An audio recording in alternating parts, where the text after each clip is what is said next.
Tens of thousands of hectares of farmland in Somalia has been destroyed as desert locusts swarm over fields in the worst invasion in 25 years. An invasion of locusts, which already destroyed tens of thousands of hectares of crops and grazeland in Somalia, has spread further on.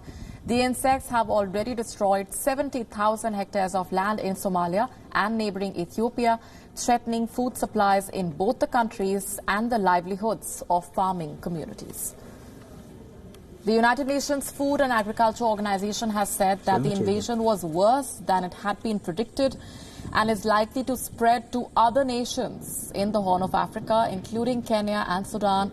It has been further made worse by unseasonably heavy rainfall and floods across East Africa that have killed hundreds of people in the past several months.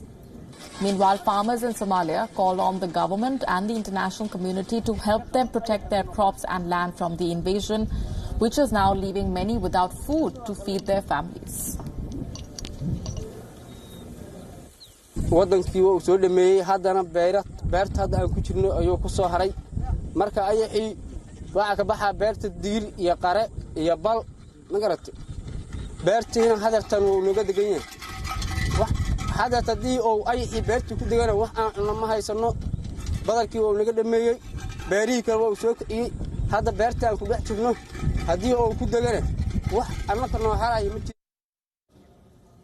French President Emmanuel Macron is currently on a visit to the Sahel region in Africa. There is a brewing conflict here and an anti-terror operation infused with political implications. Let's tell you more about where things stand right now.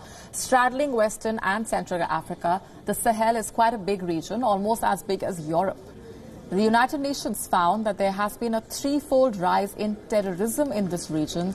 So back in 2015, the global community got together and signed an agreement for everlasting peace in Mali. And leading these efforts has been France.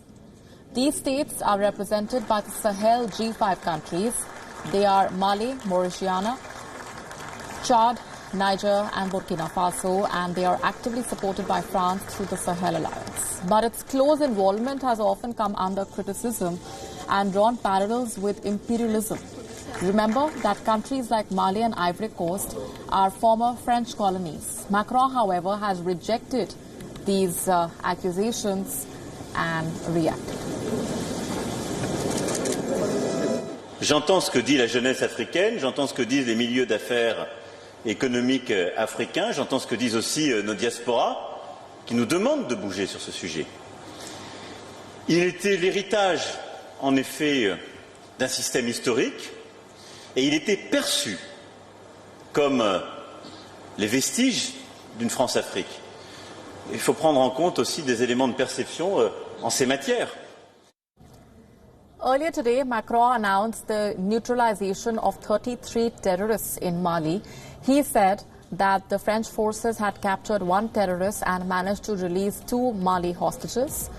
The French response comes a week after a helicopter crash in Mali claimed the lives of 13 French soldiers.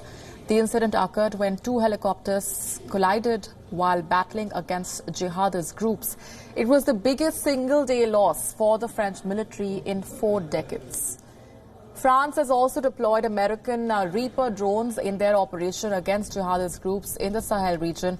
This has further strengthened the 4,500-strong French contingent stationed there.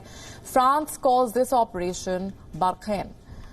But there is ambiguity over the future of Barkhane. France and the Sahel G5 were supposed to meet this month to decide whether the French troops would stay or leave, but a brutal terror attack in Niger led to the summit being postponed to January 13th. And in that summit, the G5 leaders will be asked to clarify on their stand about French presence in the Sahel region. France, on the other hand, will be looking to drum up more international support for its intervention. The president of Mali, Ibrahim Keita, on Saturday called for respectable and respectful relationship between France and the Sahel states. He said that the G5 states would deliver their statement on France's future in the region on the 13th of January.